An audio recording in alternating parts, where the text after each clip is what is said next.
Muy buenos días, estamos aquí en la parroquia de San Antonio de Padua con el Padre Manuel Valdés. Muchas gracias, Padre, por recibirnos aquí en su parroquia. Estamos aquí en el programa de Lista la Entrevista, en la página del Catecismo de San Benito Abad. Es un gusto tenerlo con nosotros y poder tener este espacio para compartir esta charla. Gracias, Padre. No, pues gracias a ustedes por la invitación y pues la verdad es que no hay un guión. Entonces no sé qué me van a preguntar y tampoco sé qué voy a contestar, pero aquí estamos con el corazón abierto para poder compartir la vida. Muchas gracias. Pues básicamente vamos a ir trabajando sobre que lo conozcan los laicos, que conozcan. Primero quiero preguntarle, ¿quién es el Padre Manuel? ¿De dónde es? ¿Su familia? Bueno, ¿quién es el Padre José Manuel Valderas? Antes quizá de hablar de mis padres o de mi familia, diría yo que el Padre José Manuel Valderas es un hijo de un padre maravilloso, de un padre excepcional, del mejor de los padres, que es desde luego el Padre del cielo, ¿no? ¿Quién es el Padre José Manuel Valderas? Diría yo que es alguien que busca ser un amigo de Jesús, que busca ser un hermano de Jesús y un hermano de los hombres, un hermano de la humanidad. ¿Quién es el Padre José Manuel Valderas? Pues un ser humano con limitaciones, con defectos, pero también con cualidades y con una pasión por el reino, una pasión por el evangelio, una pasión por el mensaje de Jesús. ¿Quién es el Padre José Manuel Valderas? Pues un ser humano como todos, que al encontrarse con Papá Dios, que al encontrarse con Jesús, pues va buscando transformar su vida al estilo de Jesús, aunque sé que es sumamente difícil, porque sí lo es, porque cargar la cruz de cada día no son palabras, o sea, cargar la cruz de cada día es una realidad, pues que no siempre es sencilla, aunque en este camino pues siempre hay cosas muy alegres y muy satisfactorias. Y luego, quizá después de esto, el Padre José Manuel Valderas es hijo de Federico Valderas y Catalina Guzmán, los cuales ya están en la presencia de Dios, sin duda, o sea, así lo creo. Soy originario de Querétaro, nací en el año de 1971, un 24 de diciembre. Ah, justo el 24. Un 24 de diciembre. Sí. Y de ahí, pues, no sé qué otra cosa es. ¿Cómo era usted de niño? Porque este programa está enfocado principalmente en los pequeños del catecismo, pero llega a sus familias. ¿Cómo era usted? Yo tengo poca memoria de mi infancia. O sea, Ajá. no sé si sea por la edad por la que estoy pasando ahora, pero tengo poca memoria de mi infancia. Pero, pues un niño como todos los de nuestra época o de nuestro tiempo, primero recuerdo que yo no era muy callejero, digamos, no era mucho de estar en la calle, y eso como que no les agradaba a mis hermanas, sobre todo las mayores, que estuviéramos nosotros así como en casa, ¿no? Y entonces recuerdo yo que un día nos hicieron salir a mis hermanos, los menores, y a su servidor, nos hicieron así como que saliera a la calle, como que nos aventaron a la calle, a la banqueta, y al principio como pollitos en gallinero nuevo, pues como que ¿qué hacemos, no? Pero yo creo que no se imaginaron lo que pasaría después, porque primero fue sacarnos a la calle y después el problema era que nos metieran, ¿no? Exacto. Ya después nos gustó la calle, sí, y pudimos hacer muchos amigos con los que jugábamos al fútbol, con el que jugábamos al famoso bote ese que aventaba uno y que había que ir por él para encontrar a los demás, a las canicas, al trompo, todos los juegos, ¿no? Y luego en la escuela también, pues me parece que no fui un mal estudiante, Me parece que siempre he tenido muchas dudas, muchas preguntas y he querido que se me resuelvan y he llegado a comprender. Entonces, que es a través de ir buscando en el estudio donde se encuentran esas respuestas que uno va buscando.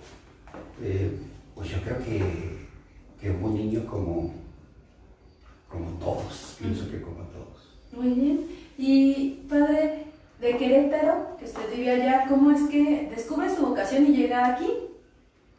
Bueno, es una historia muy larga que necesitaríamos más, mucho más tiempo, pero bueno, comentaré algo. Yo de hecho comencé a estudiar en el seminario de Querétaro. Sí. Allá comencé a estudiar. De hecho, allá hice la filosofía o terminé la filosofía. Y yo creo que el nivel filosófico que tenía el seminario de Querétaro a mí me parecía muy bueno. Me parecía muy bueno el nivel filosófico. Ya el nivel teológico, no sé, lo desconocía un poco, ¿no? Pero el hecho de haber estudiado ya la teología acá en México me dio otro panorama y no estoy arrepentido de haber comenzado en Querétaro unas experiencias hermosas. Mi primera experiencia, por ejemplo, de misión fue allá y fue una experiencia muy bonita. Y luego ya acá la teología también me dio otra perspectiva. Te voy a contar esto de esta experiencia de la misión. Fuimos a un pueblo, bueno, el lugar se llama Quichú, así se llama, pero de ahí teníamos que salir caminando a los poblados, pero lejanísimos, había que caminar varias horas, ¿no? Y recuerdo que fueron por mí a la cabecera parroquial y íbamos, nos montaron ahí en la mula, íbamos bien. Yo creo que llevábamos como unas 3 horas de camino y resulta que quién sabe cómo las personas que me llevaban eran dos señores. Iba yo con 2 señores, yo era un muchacho como 18 años, no sé, menos quizás, y como después de 3 horas resulta que a los señores se acuerdan que se les olvidó algo en el pueblo. Ajá. Se les olvidó algo en el pueblo. Ya habíamos avanzado 3 horas y se pusieron a pensar qué hacemos, ¿nos regresamos o qué hacemos? Y entonces dijeron ellos, no, pues ya mejor que ellos dicen el padrecito, ¿no? Pues ya que el padrecito se vaya, o sea, en medio del cerro, ¿no? Que el padrecito se vaya y nosotros vamos por aquello que nos hizo falta. Y yo dije, pero yo cómo voy, yo no sé llegar, no sé ni a dónde voy, de verdad, en medio del cerro, ¿no? Y me dijeron, no se preocupe, era un macho, el animal, el macho sabe cómo llegar. Ay. Yo dije, sabe cómo llegar. Pero yo, como era mi primer misión, estaba muy, pues muy, no sé, muy entusiasmado, estaba muy entusiasmado y no pensé, simplemente pues yo seguí en el macho y ellos le dieron un golpecito a la bestia, al animal, y echó a andar. Y bueno, yo dije, yo supongo que pues que si ellos dijeron que sabe cómo llegar, pues sabrá cómo llegar. Ajá, claro. Y como bueno, ya iba yo conmigo, era la primera vez que yo me montaba a un animal de estos, ¿no? La primera vez. Entonces resulta que cuando yo voy por el camino, se había caído un tronco. O sea, se había caído un tronco que obstaculizaba el camino. Y como que ya habían hecho un camino así alrededor de ese tronco que se había caído. Y entonces yo pensé que el animal iba a dar la vuelta. Ajá. Pensé que el animal iba a dar. Y no, ¿cuál fue mi sorpresa? Que cuanto menos lo pensé, el animal da el brinco al tronco ese. Y yo sí sentí muy feo, ¿no? Sentí que ahí me moría, ¿no? Porque era la primera vez que yo montaba un animal. Pero, y luego, todavía, después como de 1 hora, pues llegamos al río. O sea, llegamos al río. Y yo dije, ¿y ahora? Pues ya se acabó, ya se perdió. Yo todavía me asusté porque llegamos aquí al río y solo, y volteas para un lado, volteas para otro y no ves a nadie, ¿no? Y ahí el río, pues yo creo que aquí se terminó, se perdió el animal, ¿no? O sea, el animal se detuvo un poco, bebió un poco de agua y yo ni siquiera sin saber cómo bajar mi animal. Pues cuando acuerdo el animal comenzó a meterse al agua. ¡Qué miedo! Y cuando el agua le llegaba a la mitad de la panza, de la barriga, yo me quedaba pensando, yo ahora aquí nos vamos a jamás había pensado que podía pasarme eso, ¿no? Y pues total que el animal salió del otro lado y como después de no sé un poco más de una hora, por fin llegó al lugar. O sea, el animal supo llegar al lugar. Pero eso fue de las primeras misiones y eso yo lo vivía ya en Querétaro. Son experiencias de misiones muy, muy bonitas esas, ¿no? Y luego, te decía yo, ya acá la teología, pues también algo muy interesante porque yo comencé cuando estaba en el seminario interdiocesano, que estaba acá en el Lago de Guadalupe, y ahí estuvimos junto con los compañeros de la diócesis de Cuautitlán. Entonces una bonita amistad y de veras una riqueza del encuentro con las personas. Sí, claro. Qué hermoso, padre. Y en este proceso, ¿cómo es que decide usted ingresar al seminario? Bien, espero no, con lo que voy a decir, no chocar con muchas de las ideas que tienen. La verdad, yo entro al seminario por curiosidad. Ajá. O sea, primero por curiosidad. Sí. A lo mejor yo sí había sido monaguillo, pero no me había pasado por la mente la idea de ser así sacerdote. En mi familia dicen que yo de pequeño sí decía que quería hacerlo, ¿no? Pero el sacerdote que yo admiraba, curiosamente no era ningún santo, como normalmente todos, creo que cuando tienen ganas de ser sacerdotes, me parece que siempre están inspirados por un santo, pero no, yo tenía en mi mente otro sacerdote, me parece que no tan santo, pero un gran personaje, era Miguel Hidalgo. ¿Cómo crees? Sí, yo quería Ajá. ser sacerdote, pero de esos que traen una espada. Yo quería ser sacerdote, pero de esos que pelean, de esos que luchan, de esos que... incluso mi papá se reía de mí cuando me decía, ¿no?, que yo decía que quería ser sacerdote, pero de los de la guerra decía, ¿no? Y bueno, eso es lo que se me quedó. Y yo, cuando iba a la escuela, yo veía, pasaba junto al seminario, y yo veía que ahí salían muchos muchachos, ¿no? Salían muchos muchachos, y yo decía, ¿aquí qué es? Hasta que supe que era el seminario, y pues me dieron ganas de ingresar al seminario, saber de qué se trataba. Te decía yo, por curiosidad. Sí. La verdad es que por curiosidad. Y luego ya estando ahí, pasó algo un poco extraño, porque cuando tú llegas al seminario, todo el mundo te dice que a Moisés Dios le habló a través de una zarza ardiendo. Y entonces dices, no, pues a mí Dios no me ha hablado así. Y vas y te pones ahí frente a la estufa a ver si Dios te habla y nada. O sea, y luego también escuchas que Samuel estaba dormido y que Dios le habló. Y entonces tú esperas que cuando estés dormido, que cuando estás dormido, escuches la voz de Dios que te dice, te necesito, me haces falta, etcétera, ¿no? Y tú esperas escuchar la voz de Dios de esa manera, porque es lo que has escuchado, y nada más resulta que no la escuchas, ¿no? Y luego escuchas a tus compañeros contar unas historias de vocación muy interesantes, muy bonitas, no sé, hasta fantasiosas, ¿no? Y algunos decían, no, es que a mí Dios me llamó, yo estaba trabajando y escuché una voz detrás de una máquina, y así cosas. No, es que yo cuando mi sacerdote estaba consagrando, yo ahí sentí que Dios me hablaba al oído, y yo decía, pero a mí nunca me ha pasado nada de esto. Y una experiencia de este tipo sensible, pues la verdad yo no la he tenido. Y entonces dije, pues yo creo que Dios a mí no me llama. Dios no me llama porque yo no he experimentado nada de esta forma, nada de esta manera, ¿no? Y entonces decido, pero me parece que los padres tenían como mucha confianza en mí y no se veían como algunas posibilidades, cosas positivas, como para el sacerdocio. Pero yo de todo modo voy y le digo al encargado, al sacerdote responsable, que muchas gracias por haberme aceptado, pero que yo, la verdad, pues creía que Dios no me llamaba porque yo no había tenido ninguna de esas experiencias. Entonces, que no quería engañarlo ni quería engañarme, y me dijo, no, espérate, piénsalo bien. y piénsalo bien porque yo creo que tú tienes madera para esto y que si tú decides después otra cosa, pero es que yo esperaba una experiencia como esa. Entonces me di cuenta que no es cuestión de sentir, sino cuestión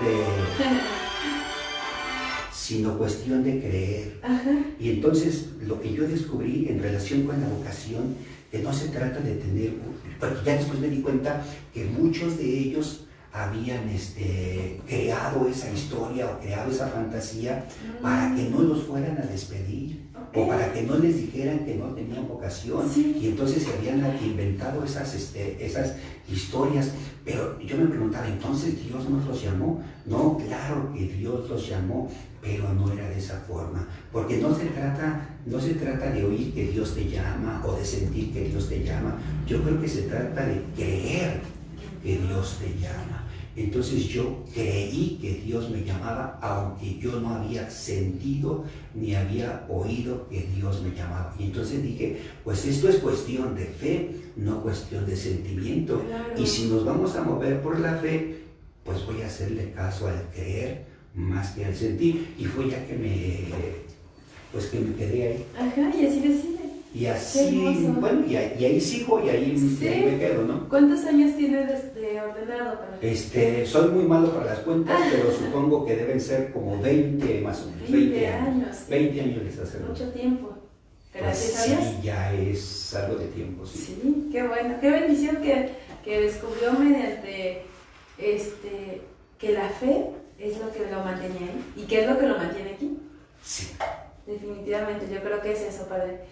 Y algo también que quería yo preguntarle, es esta parte de descubrir y cómo encuentra ese llamado de Dios por medio de la fe, ¿no?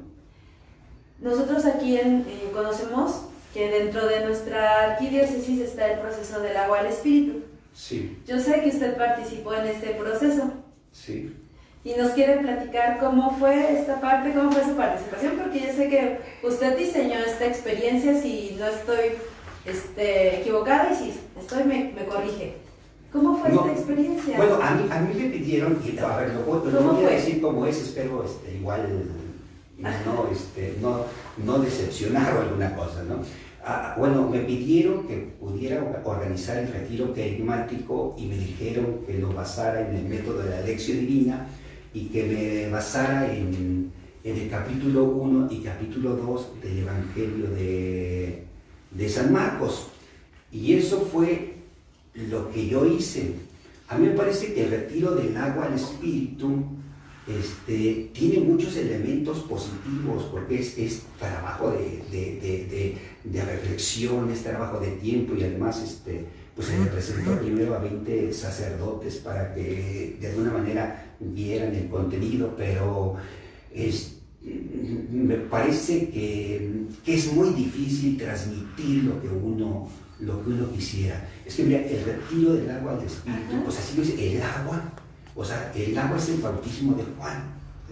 Yo los bautizo con agua, dice Juan, pero detrás de mí viene uno que es más grande, más poderoso, más fuerte, que los bautizará con el Espíritu Santo. Entonces el agua es un elemento que te limpia por fuera, pero no te limpia por dentro. Quiere decir que el bautismo de Juan te transforma por fuera, te transforma en lo exterior, pero no te transforma en lo interior. En cambio, el Espíritu es el que te transforma desde el interior. Entonces, decir del agua al Espíritu quiere decir del bautismo de Juan al bautismo de Jesús. Quiere decir de un cambio meramente exterior a un cambio verdaderamente interior, porque tú puedes cambiar internamente, o sea, tú puedes cambiar externamente sin cambiar internamente. Es decir, una persona puede cambiar su conducta y portarse bien sin haber experimentado un cambio interior. Pero ¿qué pasa cuando una persona cambia exteriormente sin cambiar su interior? Se cansa, se fastidia, se aburre. Le llega lo que llama el Papa la asedia paralizante. ¿Por qué? Porque no hay una vida interior que lo sostenga, ¿no? En cambio, cuando tú transformas primero tu interior, puedes transformar tu exterior. Mira, hay un problema que no se ha comprendido, a mí me parece, porque todos hablamos de conversión, Sí. conversión y de conversión. Y nos han explicado una y otra vez en muchos retiros que conversión viene de una palabra griega que se llama metanoia. Así Y es. que metanoia significa cambio de mentalidad, es lo que hemos escuchado. El problema es que la gente no cambia la mentalidad, cambia la conducta, cambia los actos sin cambiar la mentalidad. Y por eso no avanzamos, me parece que no avanzamos. Cuando uno cambia su mentalidad, entonces puede cambiar externamente. Y el retiro del agua del Espíritu es lo que va buscando que la gente, con la fuerza del Espíritu, con la vida del Espíritu, se atreva a cambiar su interior, a dejar que el Espíritu transforme su interior para que después pueda transformar su exterior. Más sencillo, Juan, el profeta, cree y piensa que este mundo puede ser mejor si ponemos en práctica la justicia. Eso es el agua, porque la puesta en práctica de la justicia te cambia por fuera. Pero Jesús no se contenta con un cambio exterior. Jesús quiere que cambiemos internamente. Sí. Entonces, para cambiar internamente, la justicia no es suficiente. Lo único que puede hacer que una persona cambie por dentro es el amor. Por eso, si leemos con atención, y bueno, esto se explica en las fichas, ¿no? Sí. Si leemos así atentamente, dice, cuando Jesús salía del agua, o sea, Jesús no se queda en el agua, no se queda con el bautismo de Juan, va más allá. ¿Y qué significa ir más allá? Significa ir más allá de la justicia, más allá de la ley, más allá de lo propuesto por Juan, y lo que hay más allá es el amor. Por eso podríamos decir que del agua al Espíritu es de la justicia al amor que te transforma internamente.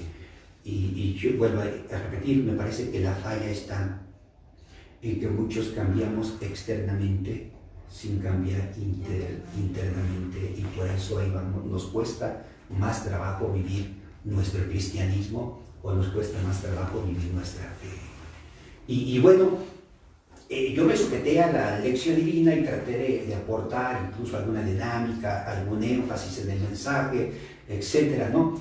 Pero a lo mejor si hubiera tenido la oportunidad de elaborar el retiro, quizá de escoger yo la metodología, quizá hubiera utilizado otra metodología, pero me parece que el contenido del retiro es bueno. A mí me parece que es muy bueno y que puede servir incluso si alguien toma una de esas fichitas, una sola de esas fichas, y se pone a meditarlo un día, porque hay varias preguntas ahí, eso le da para un retiro de un día, incluso personal, cada una de las fichas. ¿Sí? Yo conocí a una persona, un muchacho que realmente leyó todas las fichas y contestó todas las preguntas de todas las fichas en su libreta, y cuando este muchacho daba los temas, o sea, de veras que se había impregnado de eso. Lo había hecho propio en su vida. Y eso es lo que nos lleva a este retiro, ¿no? Yo creo que es como que ir a descubrirnos. Es algo que nos lo pide. Y bien lo mencionaba ahorita usted, yo digo, me ha tocado participar en 2 o 3 veces dentro del mismo retiro, ¿no? Y ahorita que lo explicaba, sí es cierto, ¿no? O sea, nos quedamos en la parte, y incluso voy a retomar lo que usted mencionó cuando entró al seminario, en la parte sentimental, la emoción y la parte de la fe, creemos que está implícito, pero lo dejamos afuera, ¿no? Es curioso eso que llegamos a hacer, porque no llegamos a encontrar a profundidad este cambio, como usted lo menciona. Sí, a mí me parece que es así, y el problema es que no hemos cambiado la mentalidad. Queremos, como dice ahí mismo, queremos seguir mezclando el vino viejo con el vino nuevo. Exacto. Y no funciona. Ese es el problema. Por eso necesitamos ser odres nuevos para poder recibir el vino nuevo. Porque si somos un odre viejo, esta novedad del Evangelio, esta novedad del mensaje de Jesús no logra hacer un cambio en nosotros, y por eso se destruye el odre, dice Jesús. Quiere decir, la persona fracasa en su intento de ser pleno. Claro. Y con todo esto, Padre, me voy a regresar un poquitito. Sí. ahorita reflexionaba con respecto a los jóvenes que están en el seminario, que ingresan al seminario. ¿Qué podría, y retomando hasta la primera etapa en la que están ahora, ¿no? Que es su discernimiento con ellos. En esta etapa, ¿qué podría decirles a ellos en su redescubrir su llamado? Porque estando ahí lo redescubren, ¿no? Porque al ingresar sienten un primer llamado. Y ya estando ahí tendrán que redescubrirlo. Y se lo menciono porque sé que varios nos siguen en la transmisión. Okay. Entonces por eso quise regresarme a esta pregunta. Y yo también creo que hay algo que hemos olvidado y que yo les diría a ellos que no saquen de su vida, es la pasión por el reino. La pasión por el reino.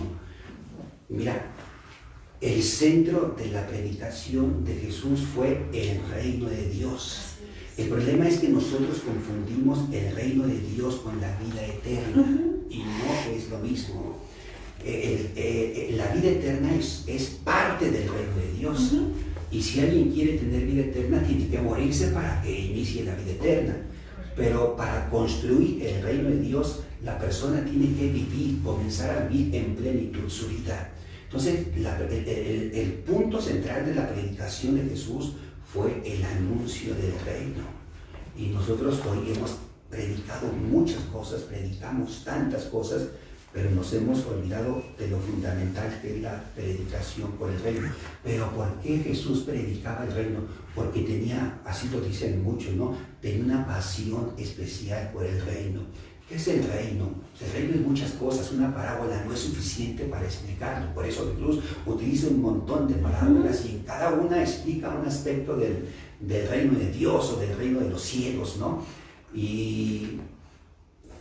Pero pudiéramos decir que el reino de Dios es ese mundo donde todos nos dejamos conducir por este Padre maravilloso y empezamos a vivir esta fraternidad. El reino de Dios es poder hacer de este mundo un verdadero mundo de hermanos, donde todos nos reconocemos, nos experimentamos y nos sabemos hijos de ese Padre, ¿no? Y entonces mantener este deseo es lo que creo que tendrían que hacer los chicos, ¿no? Trabajar arduamente como Jesús para que este mundo sea un verdadero mundo de hermanos. Y luego no olvidar sobre todo la razón por la cual se entra. Yo podría decirles que de repente entramos porque queremos predicar la palabra de Dios, porque queremos ayudar a la gente, porque queremos que conozcan a Dios. Todas estas cosas son bien válidas y bien legítimas, pero con el paso de los años en la vida que uno va estudiando, parece ser que eso lo va haciendo uno a un lado. Sí. Y luego como que lo más importante es lograr llevarte a ponerte una de estas cosas. Sí. Y es donde uno se pierde. Porque entonces al muchacho ya no le interesa conocer la palabra de Dios para enseñarla, ya no le importa prepararse para compartir el mensaje de Jesús, no, sino que ahora va buscando la manera de ganarse la sotana. Ajá. La primera. Sí, la primera. Y ya que la tiene, va buscando la manera de ganarse el electorado y luego va buscando la manera de ganarse el acolitado. Y digo de ganarse porque de repente se convierte en esto. Y luego ya la manera de ganarse el diaconado, luego la manera de ganarse el presbiterado y luego de ahí la manera de ganarse una parroquia o una comisión. No, yo creo que es ahí donde nos perdemos, ¿no? Yo diría que no pierdan de vista nunca por qué entraron, que eso es mucho más importante que ponerse una cosa de esto no cuenta, esto no vale, esto no sirve si olvidamos lo otro. Lo otro es lo fundamental. Esto que desaparezca y vistámonos como queramos, pero no olvidar esa razón, porque pasa como el médico, el chico que quiere ser médico dice para curar a la gente, ¿no? Sí, así es. Dice para curar a la gente, pero una vez que termina de estudiar o que termina la carrera, se le olvida que entró ahí para curar a la gente, sí. Y ahora ya piensa que lo que tiene que hacer es cobrar bien para que le vaya bien, ¿no? Y lo mismo le pasa al abogado. El que estudia para abogado dice, yo quiero ser abogado porque quiero defender a los inocentes. Terminan siendo abogados y terminan defendiendo a los culpables. Así es. Entonces, eso para los seminaristas, bueno, los que están en su proceso. Y fíjese, a lo mejor va a ser una comparación muy burda, pero ahorita que lo escuchaba, recordaba esto que nos platicaba de la misión, de este animal, que sabía dónde llegar, ¿no? Y de repente creo que tanto en la parte clerical como nosotros como laicos, no debemos de olvidar que así debemos de saber, tener claro a dónde tenemos que llegar. Claro. O sea, por eso a lo mejor la comparación es muy burda, ¿no? Es muy aceptable, me parece. Pero es así, o sea, en ese sentido, ahorita que mencionaba esto de las alzacuellos, de la sotana, es cierto. A veces nos englobamos en tantos aspectos externos, materiales, podría atreverme a decir, que perdemos el verdadero sentido de lo que amamos. Sí, creo que es así. No sé cómo vamos. Sí, es que ya hay una parte donde ya las personas que nos están siguiendo en la transmisión, pues le mandan algún saludo o alguna pregunta que tienen para usted. Entonces creo que ya hay varias. El padre José Manuel es una gran persona, un apoyo y una gran bendición para nosotros. Erika Soto. Hola Padre Manuel, muchas gracias por llegar a nuestra parroquia y enseñarnos la palabra de Dios y cómo ser a papá. Dios lo bendiga por siempre. Saludos, Hugo Hernández. El Padre Manuel es excelente persona, apreciamos mucho sus enseñanzas. Esther. Padre José Manuel, gracias por sus enseñanzas y reflexiones. Con usted he aprendido desde que lo encontré en YouTube cuando inicié la cuarentena. Que Dios lo bendiga. Saludos, Padre Manuel. ¿Podría decirnos qué es el Hospital de Campo de Batalla, Piña Carlos? El Hospital de Campo de Batalla. El Papa dijo algo muy claro, el Papa, que la Iglesia era como un hospital de campo de batalla y que después de una batalla lo que hay que hacer, o el trabajo que hay que hacer, es curar las heridas, no otra cosa. Otro aspecto que creo que es en el que también nos hemos equivocado como Iglesia. Cuando hablo de Iglesia me incluyo, ¿no? No es aquí una crítica a la institución ni nada, no.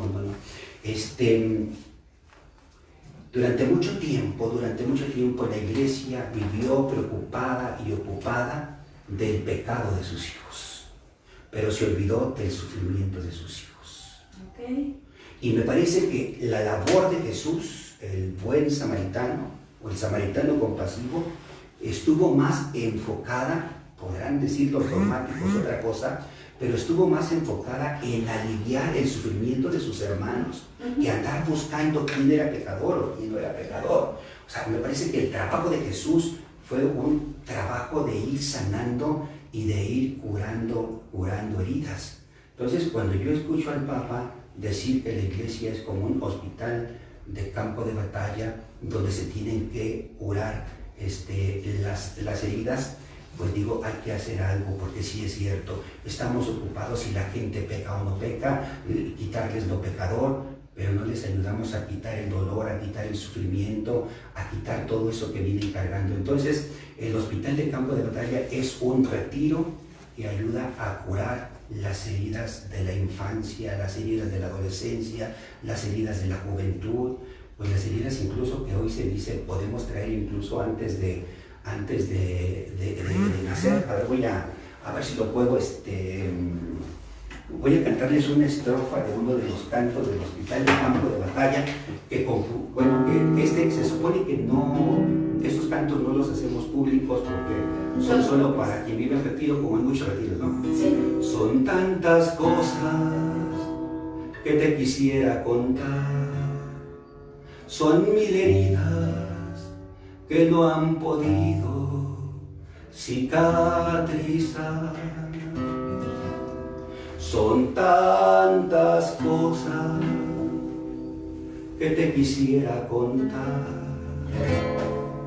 son mil heridas que no han podido cicatrizar. Soy ese niño que sin amor vivió su infancia en el dolor. Soy esa niña que sin amor vivió su infancia en el dolor. Son tantas cosas que te quisiera contar, son mil heridas que no han podido cicatrizar. Bueno, ese es uno de los cantos para que vayan ellos sanando las heridas pues sí, ante Jesús, ¿no? Y decirle que Él sea el que les sane y les vende y les cure esas heridas. Y ya cuando ellos están un poquito más, ya habiendo sanado las heridas, pues ya tenemos incluso un himno para ese retiro, ¿no? Que es: en este hospital se sanan las heridas de la vida. En este hospital se sanan las heridas de la vida. Después de las batallas tan duras de la vida, Jesús sana mi herida, Jesús es mi doctor. Después de las batallas tan duras de la vida, Jesús sana mi herida, Jesús es mi doctor. Ven a este hospital y sana las heridas de tu vida. Ven a este hospital y sana las heridas más profundas. Después de las batallas tan duras de la vida, Jesús sana mi herida, Jesús es mi doctor. Después de las batallas tan duras de la vida, Jesús sana mi herida, Jesús es mi doctor. Param pam pam pam pam pam, param pam pam pam pam pam, param pam pam pam pam pam, param pam pam pam pam. Y bueno, y ahí sigue, ¿no? Pero ese es el hospital, un retiro para sanar las heridas de la vida. A lo mejor cuando me preguntabas del agua del espíritu, bueno, este retiro es un poco ya con la metodología pues que yo normalmente trabajo en los retiros. Ok, ¿usted desarrolló este retiro? El del hospital de campo de batalla, sí. Sí. Nada más que con motivo de la pandemia pues se suspendió todo esto, ¿no? Ok, sí, ahorita digo que lo escuchaba, fijamos aquí una botita de agua, porque me quedó esa duda, usted lo desarrolla y parte de eso. ¿Cuántas personas, cómo lo lleva a cabo, cómo es que se da? Bueno, llevamos, me parece, 6 retiros, sí, con un promedio de 35 personas por retiro, que fue los que alcanzamos a hacer. Es un fin de semana, sí. Se ingresa el viernes y se sale el domingo. El retiro es de encierro. A mí me parece que si no son de encierro no tienen el mismo resultado, y aquí en la parroquia hemos construido así como unos dormitorios comunes para hombres, para mujeres, y vienen, ahí se quedan ellos, y pues utilizamos dinámicas, cantos, temas, charlas, pues para que vayan. Es el primer paso, ¿no? Reconocer la herida y dejar que Jesús vaya cicatrizando esa herida, pues ya después mediante, pues como en todo en lo que hay que perseverar, ¿no? La oración, la lectura de la palabra, la confesión, la charla, todo eso. Qué maravilloso, Padre, qué bueno que Dios le da por medio de su Espíritu la oportunidad de transmitirlo y encontrarlo pues decimos, a veces escuchamos las frases o alguna encíclica o alguna enseñanza del Papa y las dejamos pasar. Sí. Y qué bendición que usted mediante eso pues haya podido desarrollar algo mucho más, ¿no? Eso es lo que hemos hecho. Gracias, Padre, por darlo y por darse a los demás. Muchas gracias. No sé si hay alguna otra pregunta o algún otro comentario. Y gracias por la canción también. Saludos, Padre. Gracias por abrir nuestros ojos para ver un nuevo rostro de Dios. Violeta Jacob. Aquí viendo la entrevista, saludos, Emma Hernández. Hola, Padre Manuel, saludos de Lulú Valdés. Recuerdo sus horas santas en Lomas de San Miguel, sus reflexiones. Y bueno, en esta tenor de las reflexiones, Padre, bueno, ahorita ya lo mencionaron, pero sé que ahorita está haciendo unas transmisiones por Face, que nos comparte temas, en YouTube también tiene algunas secciones. Sí. Y quería comentarles, cuando platicábamos a esto, usted me decía de un tema, algo que nos quisiera compartir. Entonces, no sé si recuerdan, esta parte de cómo descubrir el llamado de Dios en nuestra vida. Bueno, es que yo comentaba esto porque normalmente no me gusta hablar de mí mismo. Sí. O sea, me cuesta mucho trabajo hablar de mí mismo, porque creo que no es uno el que tiene que mostrarse, ¿no? Sino que nosotros estamos para mostrar a otro, ¿no? O sea, estamos para mostrarlo a Él, y Él ha venido para mostrarnos el rostro del Padre, ¿no? ¿Cómo descubrir el llamado? Y hay que tener una apertura bien consciente y en serio, porque no es tan fácil descubrir el llamado de Jesús. No es fácil. Mira, yo creo que, no sé, ustedes habrán escuchado aquella fábula o aquel cuento de aquel hombre que quería descubrir el llamado de Dios, quería descubrir la voluntad de Dios, y le dijo a Dios: yo quiero descubrir tu voluntad, yo quiero descubrir tu llamado, quiero verlo, y lo que tú me pidas, sea lo que sea, eso voy a hacer. Y le dijo a Dios: así que me voy a ir a mi cabaña que tengo en el bosque, y por favor te pido que me hables y que me digas qué es lo que necesitas de mí, y ten por seguro que lo que tú me pidas lo voy a hacer. Y se fue a su cabaña y salió al bosque a ver si encontraba la señal de Dios. Y sí encontró algo, porque descubrió que había ahí un lobo, pues vamos a decir, había un lobo por ahí, pero no fue solo lo que le llamó la atención, sino que ese lobo estaba muy alimentado, estaba muy gordo, muy alimentado. Pero tampoco fue eso lo que más le llamó la atención, sino que ese lobo no tenía las manos. Y se preguntó: ¿cómo este lobo, que no tiene manos como para poder cazar o moverse, está muy bien alimentado? Sí. Y entonces decidió quedarse por ahí para ver qué pasaba. Y entonces más tarde resulta que llegó un león que traía un buen trozo de carne y se lo dio al lobo, y el lobo comió. Y entonces el hombre dijo: ahora ya sé lo que Dios quiere, que yo no sea tan desconfiado, que ponga mi fe en la divina providencia, o que ponga mi fe en la providencia, porque si Dios no dejó morir a este lobo, tampoco me va a dejar morir a mí. Uh-huh. Así que yo no puedo desconfiar de Dios. Y entonces me voy a dedicar a la oración, y así como Dios alimentó a ese lobo, me va a alimentar a mí. Y no debo perder la fe. Se regresó a su cabaña, se puso a hacer sus oraciones, que unos rosarios, que unas novenas, que unos cantos, etcétera, todo lo que él pudo, ¿no? Y llegó a la hora de la comida y pensaba que Dios le mandaría a alguien, pero no llegó nadie. Uh-huh. Y dijo: no me voy a desesperar, debo confiar en Dios. Alimentó al lobo, me va a alimentar a mí. Claro. Y llegó la cena y nada. Dijo: no me voy a desesperar, seguro que mañana temprano Dios manda a alguien. Llegó el desayuno y nada. No debo desconfiar en la providencia. Seguro que para la comida Dios me sorprende con algo y me manda a alguien que me traiga de comer. Pues llegó la comida, llegó la cena, nuevamente el desayuno, comida, cena, desayuno. Total que pasó como una semana y él: no puedo desconfiar de Dios, porque si Él alimentó a ese lobo, me va a alimentar también a mí.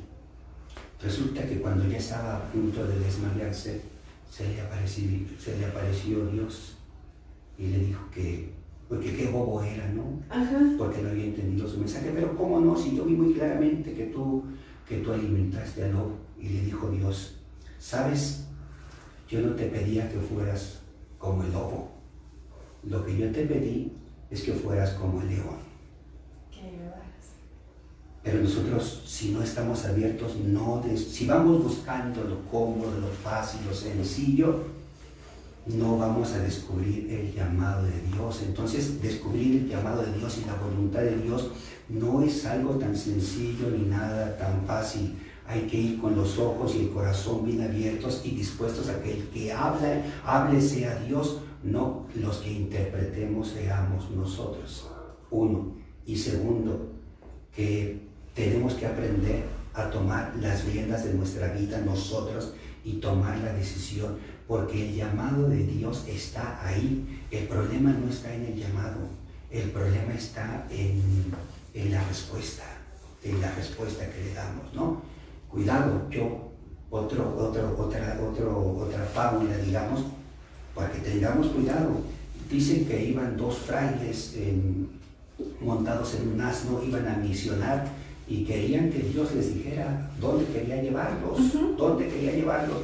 Y entonces le dijo un hermano a otro hermano: oye hermano, pero recuerda que allá adelante pues el camino se abre en dos y aparece una Y. ¿Cómo vamos a hacer para saber si Dios quiere que vayamos a la izquierda o Dios quiere que vayamos a la derecha? ¿Cómo hacemos, hermano, para saber si Dios quiere que vayamos a la izquierda o que vayamos a la derecha? Y le dijo el otro: no te preocupes, vamos a rezar y verás que Dios nos va a decir cómo. Y entonces dijo, mira, cuando lleguemos ahí, nosotros vamos a rezar, que Dios nos va a decir por dónde. Y si cuando lleguemos ahí los burros toman hacia la derecha, es que Dios quiere que vayamos a la derecha. Y si los burros toman a la izquierda, Dios quiere decir que tenemos que ir a la izquierda, ¿de acuerdo? Bueno, así lo hicieron. Y entonces siguieron ahí, y cuando llegaron, efectivamente, los burros tomaron para un camino. Aquí la pregunta es, ¿cuál es la moraleja? Que si nosotros rezamos, Dios nos va a indicar el camino. Cuidado, porque a lo mejor la moraleja es que muchas veces las grandes decisiones las siguen tomando los asnos todavía hasta el día de hoy. Porque ahí no había tomado la decisión Dios ni ellos, la habían tomado los asnos. Y si nosotros no estamos alertas de verdad, puede ser que tengamos una decisión de asno, con todo respeto, sí, más que la decisión de un hijo, una hija de Dios, más que la decisión de un amigo o un hermano de Jesús. Entonces creo que no es tan fácil ni tan sencillo, por eso sí hay que estar con la mente y el corazón abiertos para dejar que sea realmente Dios el que nos hable y no nuestras propias interpretaciones, que es muy complicado, es muy difícil, sí, pero por eso está el discernimiento, por eso se le llama discernimiento. ¿Cómo discernir nosotros como laicos en este sentido para descubrir el llamado? Porque ahorita yo podría decir, hubo un tiempo donde estuvimos en confinamiento, estuvieron cambiando mucha manera de evangelizar, muchos se han alejado, ahorita que se regresa a una pequeña normalidad y vemos que no todos están regresando, muchos están quedando en esa comodidad, podría decirse, y a lo mejor dicen, he descubierto a Dios ahora aquí, ¿no? En donde estoy, desde mi casa, en mi comodidad. ¿Cómo no perdernos en ese sentir? Bueno, yo digo que acabas de decir algo que quizá no sea tan preciso, no sea completo. La comunidad es la comunidad. O sea, un cristiano no puede ser cristiano sin comunidad. Bueno, tampoco por comunidad hay que entender un grupo, no. O sea, la comunidad es esa expresión de los hermanos, ¿no? Entonces puede ser que en la comodidad de mi casa me encuentre con una especie de fe, pero si esa fe no vuelve a ser comunitaria, no es fe. Puede ser sentimiento religioso que se satisface escuchando la misa, que se satisface escuchando una hora santa, que se satisface escuchando música católica, pero no me parece que sea fe. Me parece que más bien es un sentimiento religioso. Para que la fe sea realmente fe, necesita de la comunidad. Entonces había que decirle a quien de repente cuando vaya pasando se sienta muy a gusto ya ahí en la casa, que para ser cristiano le hace falta la comunidad. Y de parte de nosotros, los que formamos los equipos de evangelización, una cosa más que hay que tener cuidado.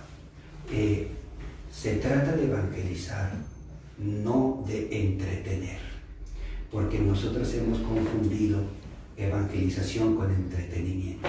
Y a veces en lugar de evangelizar, entretenemos. Queremos entretener a la gente, que la gente se entretenga, y nos perdemos en entretener y nos olvidamos de verdad de evangelizar. Hay que tener cuidado ahí con con eso también. Y no quiere decir que la evangelización tenga que ser aburrida, no. Pero sí hay que tener cuidado porque durante mucho tiempo hemos confundido evangelizar con entretener. Porque pensamos que el fin no es igual de evangelizar o de misionar, es llenar las iglesias. No.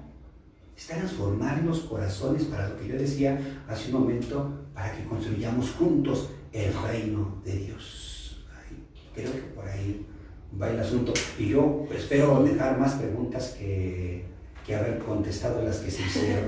Y a mí me gusta más terminar alguna plática o algo habiendo dejado alguna espina clavada en el corazón para que les inquiete y les den ganas de seguir investigando. Y sí, nos ha dejado varias.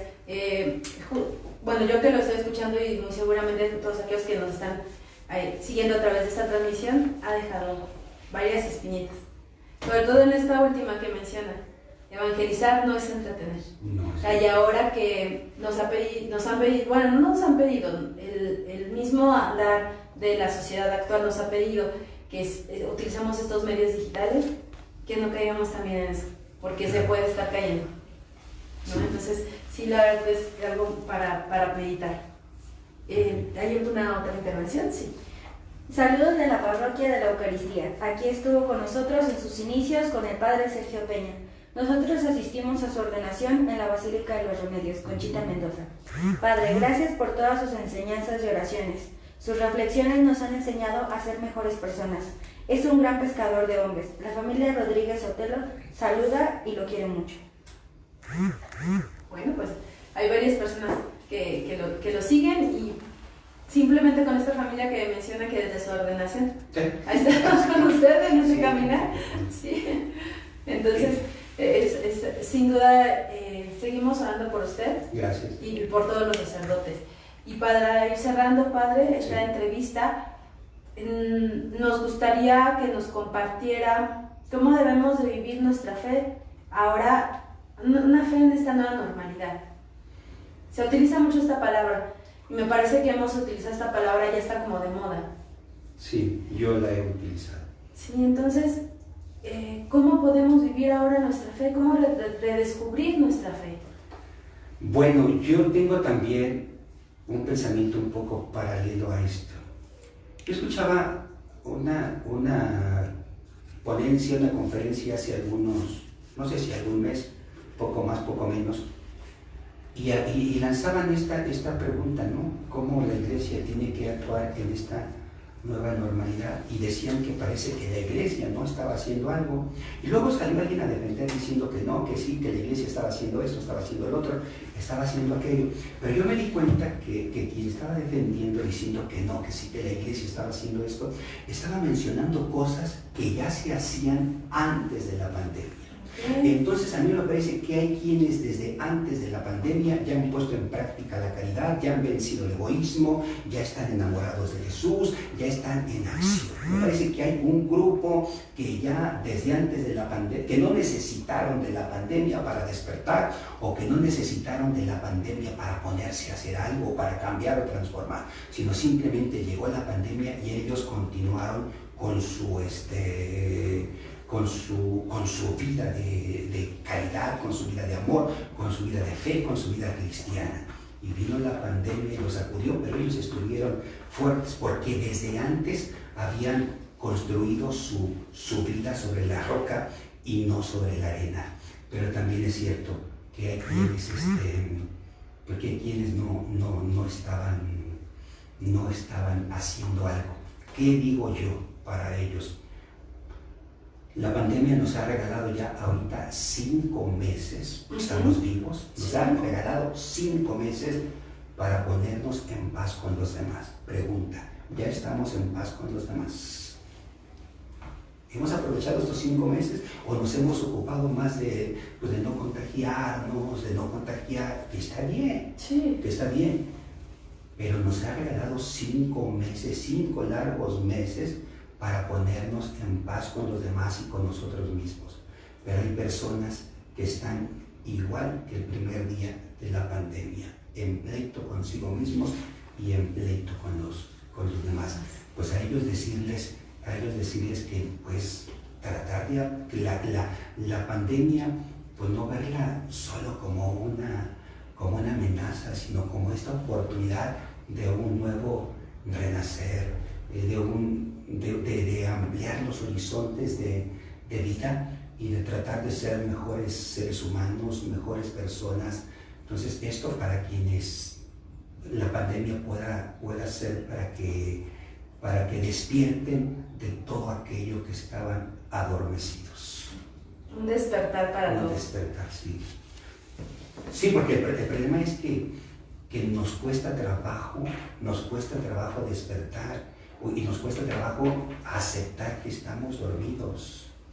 Y cuando uno está dormido no quiere despertar, porque estar dormido es estar muy a gusto. Cómodo. Pero la idea es aceptar que tenemos que despertar. Pues entonces vayamos a despertar, porque es algo que se necesita, no quedarnos pasmados. Sí. Creo que sería una palabra para todo esto, ¿no? Que no sabemos qué vaya a pasar más adelante, que no sabemos qué modalidades nuevas vaya a haber. Pero algo que me queda claro y al escucharlo esta mañana es estar pendiente y atentos y alertas ante el llamado de Dios. Claro. El llamado de Dios es algo que nos lleva, que me lleva en esta mañana, Padre. Pues qué bueno, eso es lo que quisiéramos que se llevaran todos. Yo creo que sí. No sé si hay alguna más. Bueno, entonces, Padre, ¿nos quiere compartir cuáles son sus redes sociales donde podemos seguirlo, podemos seguir y estar atentos a sus enseñanzas, o cuando ya se dé la oportunidad para el retiro, ¿dónde lo podemos encontrar? Ok, en YouTube está el canal de Padre José Manuel Valderas Guzmán, ese es el canal de YouTube. Y en YouTube tengo otro canal también que se llaman Homilías Padre José Manuel Valderas Guzmán. Y estas son homilías que grabé hace, pues yo creo que hace como 5 años, pero que tienen un valor todavía para nuestro hoy, ¿no? Para el hoy. Y ahí también pueden encontrar reflexiones de verdad cuando te toque dar un tema, te toque dar una catequesis. Me parece que ahí hay muchos elementos positivos, no digo novedosos, pero por lo menos como para no andar repitiendo lo mismo siempre. Y en Facebook como José Manuel Valderas Guzmán. José Manuel Valderas Guzmán. Pues muchas gracias, Padre. Sin duda va a tener más seguidores después de esta entrevista. Bueno. Yo espero que sí. ¿Hay alguna más? Sí. Gracias, Padre Manuel, por todas sus enseñanzas. Cuando lo he escuchado me doy cuenta de que la vida no me alcanzará para aprender y conocer a Dios. Que el Espíritu Santo lo siga dotando de sus sagrados dones. Recibo un abrazo de parte de mi familia. Muchas bendiciones. Mar Armenta. Padre Manuel, que Dios lo colme de bendiciones para seguir adelante con sus enseñanzas, y gracias por compartirlas. Rita Olvera. Pues muchas gracias, Padre. Gracias. Y quisiéramos cerrar la transmisión. Que usted nos comparta la bendición para las personas que están siguiéndonos a través de estos medios. Bien, el Señor está con ustedes. Y con tu espíritu. La bendición de Dios misericordioso, Padre, Hijo y Espíritu Santo descienda sobre ustedes y les acompañe siempre. Amén. Amén.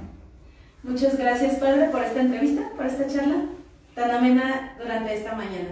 Espero que haya otras oportunidades para seguirlo en estas transmisiones que usted dé, y que pues todo lo siguiente que se dé sea para la gloria de Dios. Muchas gracias, que Dios los bendiga. Gracias a usted, Padre, que tengan una excelente mañana. Nos vemos la siguiente semana en tu programa Lista la Entrevista. Muy buen día.